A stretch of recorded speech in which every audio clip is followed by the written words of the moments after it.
আবারও সিলেটে ইমন ঝড়, এবার চড়াও হলেন নোয়াখালীর উপর। নোয়াখালীকে হারিয়ে দিয়ে পয়েন্ট তুলে নিলেন মিরাজরা। বলে দুর্দান্ত খালেদ, ব্যাট হাতে অসাধারণ মিরাজ ইমনরা। মুখে নয়, বলে ব্যাটেই জয় তুলে নিয়েছেন তারা। ম্যাচ নিয়ে আরও থাকছে প্রতিবেদন। চলতি বিপিএলে প্রথম হ্যাট্রিক মেহেদী হাসান রানার। নোয়াখালী এক্সপ্রেসের এই বোলার একে একে শিকার করেন সিলেটের মেহেদী হাসান মিরাজ, নাসুম ও খালেদ আহমেদের উইকেট। তার আগে এবারের বিপিএলে ব্যাক টু ব্যাক 50 দেখা পান পারভেজ ইমন। 41 বলে 6টি 4 জোড়া ছক্কায় 60 রান করেন তিনি। সব মিলিয়ে শনিবার দিনের দ্বিতীয় ম্যাচে নোয়াখালী সিলেটের লড়াই জমে ক্ষীর। নোয়াখালী এক্সপ্রেসের দেয়া 144 রানের লক্ষ্যে ব্যাট করতে নামে সিলেট টাইটান্স। হাসান মাহমুদের বলে উইকেট হারিয়ে রানের খাতা খোলার আগে বিদায় নেন সাইম আইয়ুব। সিলেটের আরেক ওপেনার রনি তালুকদারকেও ফেরান হাসান।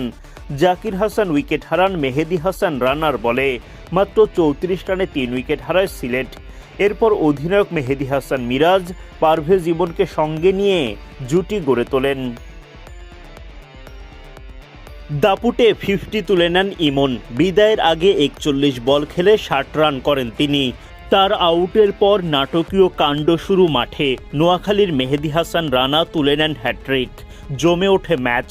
জমজমাট ম্যাচে শেষ পর্যন্ত জয় সিলেট টাইটান্সের।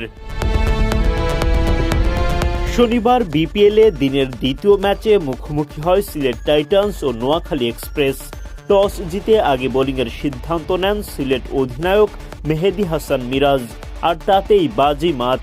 ইনিংসের প্রথম বলেই নোয়াখালীর ওপেনার মাজ সাদাকাতের উইকেট তুলে নেন মোহাম্মদ আমির। আরেক ওপেনার হাবিবুর রহমান সোহানও রানের খাতা খুলতে পারেননি। সোহান উইকেট হারান খালেদ আহমেদের বলে। খালেদ আহমেদের আরেক শিকার হায়দার আলীও শূন্য হাতে বিদায় নেন। মাত্র 9 রানের মধ্যে 3 উইকেট হারায় নোয়াখালী।